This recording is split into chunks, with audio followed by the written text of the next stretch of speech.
வணக்கம் சொந்தங்களே, எல்லாரும் எப்படி இருக்கீங்க? நாங்க ரொம்பவே மகிழ்ச்சியா இருக்கோம். நீங்களும் எப்போதும் மகிழ்ச்சியா இருக்க எங்களோட மனமார்ந்த நல்வாழ்த்துக்கள். கோலம் டிசைன் எப்படி இருக்குன்னு சொல்லுங்க. ஏதோ வந்த வரைக்கும் போட்டுட்டு வந்திருக்கேன். கோலம் போட்டு முடிச்சதும் வந்து ஒரு பக்கம் பால் காய்ச்சியிருக்கேன். அது எதுக்குன்னு பார்த்தீங்கன்னா, தயிர் ஊத்துறதுக்கு. இந்த பக்கம் டீ போட்டுட்ருக்கேன். அந்த டீ வச்ச கேப்பில அப்பாவுக்கு நான் எண்ணெய் வச்சு விட்டுட்டேன். நானும் எண்ணெய் வச்சுக்கிட்டேன். ஏன்னா கொஞ்சம் நேரம் ஊறிட்டு அதுக்கப்புறம் போய் தலை குளிக்கும்போது முடி வந்து நல்லாயிருக்கும், சாஃப்ட்டா இருக்கும். டீய போட்டு குடிச்சிட்டு கொஞ்ச நேரம் அப்படியே உட்காந்து பேசிகிட்டு இருந்தோம். ஏன்னா இந்த நேரம் போது தான் நம்ம வந்து கொஞ்சம் கொஞ்சம் ஏதாவது பேசிக்க முடியும். பேசி முடிச்சதும் பார்த்திங்கன்னா, நெறைய துணிகள் வந்து சேர்ந்திருந்தது. அத எடுத்துகிட்டு போயிட்டு வாஷிங் மிஷினில போட்டாச்சு. அந்த வாஷிங் மிஷின் நம்மளுக்கு செட் பண்ணி குடுக்க வந்த தம்பி சொன்னது தான் இது. எல்லாருக்கும் சொல்லியிருப்பாங்க. உங்களுக்கு தெரிஞ்சிருக்கும்னு நெனைக்கிறேன். இந்த கை வந்து வச்சு பார்க்கும்போது மேலே இடிக்கக்கூடாது. கரெக்ட்டா அந்த அளவுக்கு இருக்கணும். அப்படி போடும்போது தான் துணிகள் வந்து சூப்பரா துவைச்சு குடுக்கும். அழுக்கெல்லாம் போகும்ன்னு சொன்னாங்க. அந்த தம்பி சொன்னது உண்மதான். அந்த மாதிரி வந்து அளவா துணி போடும்போது நல்லா துவைச்சு குடுக்குது. கொஞ்ச நேரம் எண்ணெய் ஊறிடுச்சு. அதுக்கப்புறம் போயிட்டு எக்ஸர்சைஸ் பண்ண ஆரம்பிச்சுட்டேன். இந்த எக்ஸர்சைஸ் எதுக்குன்னா, நம்ம உடம்புல கை, கால் வலி இதெல்லாம் வரும். அந்த மாதிரி வராம இருக்கணும்னா, இந்த மாதிரி ரொட்டீனா தினமும் பண்ணும்போது நிச்சயமா வந்து அந்த வலிகள் குறையும். எனக்கு வந்து எப்படி இந்த வலி ஆரம்பிச்சதுன்னா, ஒரே கையில லெஃப்ட் இதில நான் ஃபோன ஹேண்டில் பண்ணது தான். எதுக்காகனா, நம்ம ஆன்லைன் பிஸ்னஸ் ஆரம்பிச்சோம் இல்லையா?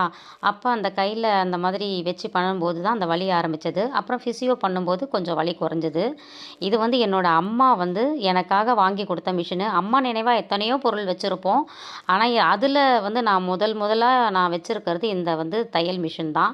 இந்த தையல் மிஷின் வந்து என் கூடவே பயணிக்குது இத்தன வருஷமா. அது எப்பலாம் ரிப்பேர் ஆகுதோ, அப்பலாம் நானே அத தொடச்சு எண்ணெய் விட்டு அத பத்திரமா பார்த்துப்பேன். அப்பா வந்து எத்தனையோ டைம் சொல்லிட்டாங்க, அத போட்டுட்டு வேற வாங்கிக்கலான்னு. நான் ஒத்துக்கிட்டதே கிடையாது. ஏன்னா, அது ஒரு சின்ன சின்ன தையல் அடிக்கிறதுலாம் எவ்வளோ உதவியா இருக்குது அப்படின்றது எனக்கு மட்டும் தான் தெரியும். யாருக்கெல்லாம் இந்த மிஷின் இந்த மாரி உதவுதுன்னு மறக்காம கமெண்ட் பண்ணுங்க. அதுக்கப்புறம் அம்மாவோட நினைவா நீங்க என்னலாம் உங்க வீட்ல பொருள் வச்சிருக்கீங்க பத்திரமா அப்படின்னும் சொல்லுங்க. லஞ்ச் வந்து சூப்பரா வந்து கீரை கடைசல், களி, அதுக்கப்புறம் முட்டை, அ கத்திரிக்காய் பொரியல், உருளைக்கிழங்கு பொரியல் அப்படின்னு சொல்லிட்டு சூப்பரா இருந்துச்சு. நல்ல ஒரு திருப்தியான லஞ்ச் எல்லாருக்கும் போட்டு குடுத்துட்டு நானும் சாப்பிட்டாச்சு. அதுக்கப்புறம் சாயந்தரம் வழக்கமா பண்ணுறது தான். வாசலுக்கெல்லாம் நல்லா மஞ்சள் தடவிட்டு, அதுக்கப்புறம் கோலம் அழகா போட்டு விட்டுட்டு, இங்கேயும் ஒரு கோலம் போட்டேன். டெய்லிலாம் போட்டுட்ருக்க மாட்டேன்ப்பா. வாரத்தில 2 நாள் வந்து போடுவேன். மத்தபடி பெருக்கி எடுத்து தொடச்சுப்போம் அத சுத்திலும். திங்கட்கிழமை, வியாழக்கிழமை 2 நாள் கோலம் போட்டோன்னா, அந்த வாரம் ஃபுல்லா அழகா இருக்கும் பார்க்கறதுக்கு. அதுக்கப்புறம் வந்து அண்ணி வந்து ஊர்லேருந்து வந்திருந்தாங்க. அவங்களுமே எண்ணெய் தடவி தலை வாரிட்டு இருக்கிறாங்க.